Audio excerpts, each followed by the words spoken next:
By most estimates, today there are approximately 2 to 5 million self-identified Muslims living in the United States.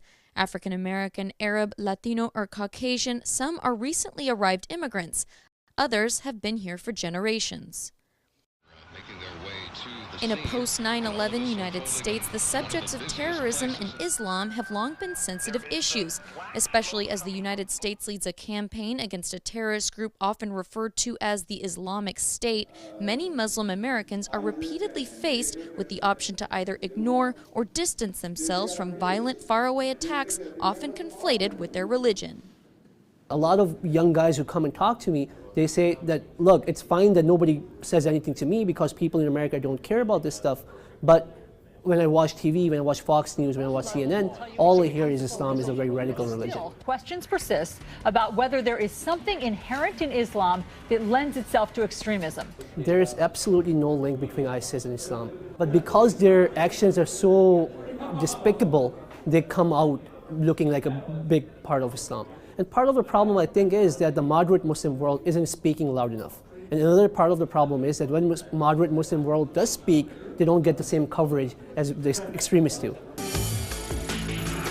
We need to kill them. The radical Muslim terrorists hell-bent on killing us. You're in danger. I'm in danger. We're at war, and this is not going to stop.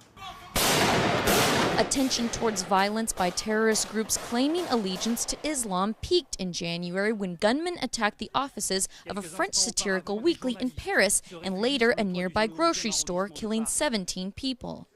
One of the gunmen there, one of the terrorists, saying what says on your screen, we've avenged the Prophet. He says it 3 times, which has some kind of talismanic quality for him within his own perverted faith. In the United States, many look to the Muslim community for a response.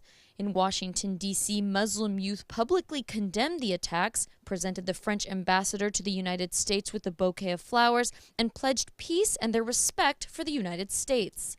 We're trying to show them that we are peaceful, peace-loving Muslims, and we're here with them and against in support of our troops, our country, and our nation. I would like to share with you some. Other leaders asked why Christians aren't asked to apologize when conservative right-wing criminals carry out attacks.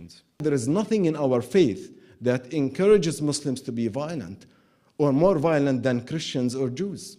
Most Americans, including Muslim Americans, all what they see presented about Islam and the Muslim world, the 1.7 billion people in all over the 7 continents, all what they see is violence and bloodshed. And therefore, there is like selective depiction of what it means to be a Muslim on daily lives. Recent studies show evidence of negative public opinion towards Muslims in the United States compared with perceptions of Christians and Jews.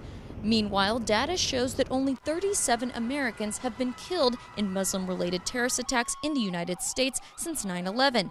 In fact, in 2013 alone, more people died in the U.S. from accidental gunshot wounds at the hands of children than by bombings.